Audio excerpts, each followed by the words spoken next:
Resto Geek.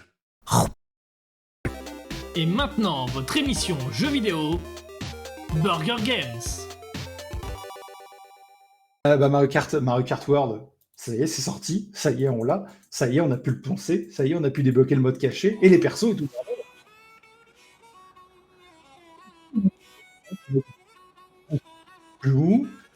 Il y en a qui disent que, franchement, il n'y a pas le contenu de Mario Kart 8. Et Mario Kart 8, les gars, au bout d'un moment, il y a eu les DLC de la Wii U, puis les DLC de la Switch.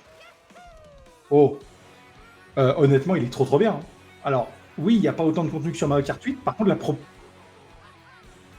Ah, il y a eu un problème de son. Ouais, au début. Ah, ouais. ok. Juste au tout début, Bon. les 5 premières secondes. Dans Mario Kart World, la proposition est vraiment super différente de Mario Kart 8, j'entends. L'univers est beaucoup plus grand, il y a beaucoup plus de joueurs, c'est un bordel monstrueux, et c'est un bordel qu'on adore. Le nouveau mode, l'espèce de Battle Royale, là, il est absolument fun à Ah ouais, ça je valide ce mode, il est génial. C'est super rigolo. Alors, le fait qu'on fasse la route sur les maps, ça crée un truc totalement différent d'habitude. Ma seule remarque, c'est que j'aimerais bien pour le multijoueur qui permette de faire un système de coupe où on peut vraiment jouer les terrains en 3 tours comme avant. Parce que les maps, elles sont super travaillées. Et ce qui est dingue, c'est quand on fait les maps toutes seules, on se rend compte qu'en fait, il y a des maps qui ont 3 tours différents. Genre la map de la plage Peach. Voilà. Alors que quand on fait la route vers la map, en fait, on fait qu'un tour. Complètement dingue. Le monde ouvert, alors oui, il n'a pas beaucoup d'enjeux parce que les récompenses sont pas top. Par contre, honnêtement, les petits défis à faire et tout, ils sont super rigolos. Ils ont remis des modes cachés. Ça faisait longtemps parce que Mario Kart 8, tu commences à tout débloquer. Et là, tu as des persos à débloquer, tu as des modes à débloquer. Je pense que ça relance l'intérêt du jeu. Le jeu est surtout vachement beau, je trouve. Il tourne à 60 FPS. Alors, à partir de 3 joueurs, il descend à 30. Ça, j'avoue, c'est chelou. Mais voilà, c'est stable. Il y a beaucoup d'objets rigolos.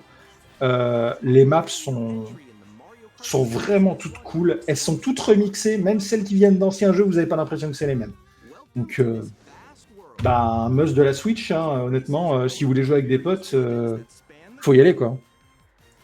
Oui, alors, Tipo dit tu peux les faire en 3 tours. Oui, mais il faut magouiller. Ils sont pas faisables en 3 tours, juste comme ça en cliquant sur le bouton. Faut aller dans le menu, aller chercher la course, etc.